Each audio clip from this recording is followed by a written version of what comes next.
I had seen people come back from Vietnam and talked to a lot of the guys, and I said, look, said to myself, I didn't really say it to anybody, but I said, I'm going to buy me a Super 8 movie camera and take it with me because I don't think from all that I had seen, that there's a good there's a good chance I won't come back. And I was hoping that might film what I did and how everything happened and everything occurred and what I was doing, so it would be a story to tell to my family. But that's it. That's why I got it, and I took it with me. I had the people on the ship. I could mount it in the airplane if I wanted to, or I could do it handheld. Most of the film that you've got was somebody was holding the camera.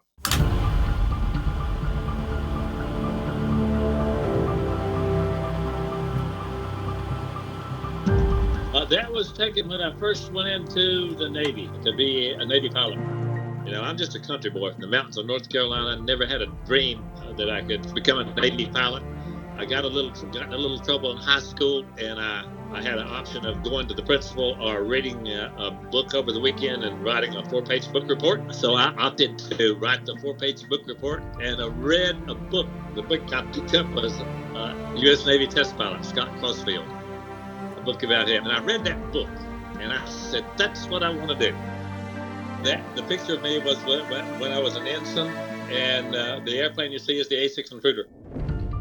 That was our Squadron V-85 on the tail of the airplane, and that's over Hampton Roads is where that's taken. I'm flying that airplane. I told the guys my tail number. I said, "Take a picture of me landing." So that's me. Now that's coming aboard the ship. That's what it's like when you're coming in. If you do everything right, you catch the number 3 wire. There's 4 wires across there. Here's the landing gear. In my right seat, you're sitting here. The bombardier's got the camera, and this is exactly what it looks like in the daytime. Now you touch down, go to full power, and you see the hook caught me. That's me turning down the gear. I mean, I just landed and stopped, and now I'm turning in there. The best thing about that ship was when you touch down, feeling those shoulder straps, and then once you feel the tug on the shoulders, I pulled it back to idle. Yeah, I'm looking at the airplane. I look at the bombs too. I would look at some of them, but I'm looking more at the airplane than I am at the bombs. And as you see, I'll get up on top. I check that canopy because there's a latch back there, and also the ejection seat handle right there, right where my left hand was. You check several. It's a pre-flight. We pre-flight the airplane, and there's a jettison. Now, what I'm checking is you can jettison that canopy, and if you have to eject just after takeoff, you might want to do it. If you don't, you can go through it. It'll blow you right through it. Okay, now that's when one of our combat missions, those are real bombs. 32 500-pound bombs, 8 tons. And you see all the writing on there. The people that loaded the bombs, they would write their girlfriends' names on them. Well, there's a couple of missions where I thought I was not going to make it. The bombardier had a thing over there like an oscope, an oscilloscope. When the radar would come on, he would see it. And we had a light come on in the cockpit that would say missile, missile, missile. When that light is flashing at you, it's coming at you. So you wait till it gets probably, what you say, 2 miles from you, and you roll hard into it, 90 degrees, right into it. Try to hit it. And it can't hold the guidance, so it goes ballistic over the top of it and misses. But stand by. There's usually another one coming. And sometimes there's a third. I dodged 3 of them. But that was one time I thought I was going to lose because the missile exploded just as it went by me. Another time that I felt that I was really in jeopardy, we were over Hanoi. 4 airplanes, you roll upside down. But when you roll upside down, you stay upside down because the tracers are coming up. You can see which way the tracers are coming up at you because the tracers coming up on my left side. I don't want to roll this way or roll the other way. But if it comes up both sides, you can either pull down harder to get under them and pull out. And that's another time I thought I was not going to make it. But I never got a scratch. And now there's 4 of us coming back to the ship. Now I always flew number 4. The 4 is the guy on the bottom.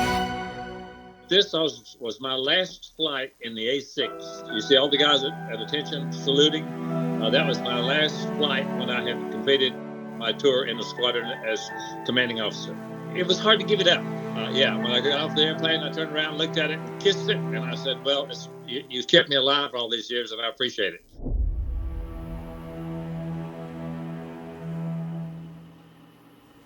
When you look at that film today, what are you thinking?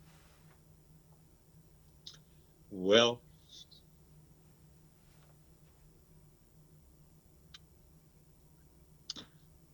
I look at it as having been a part of my life that was great. You know, to serve my country. I lost four of my friends over there.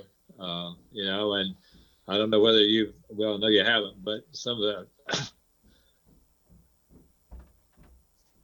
the things you see just kill you.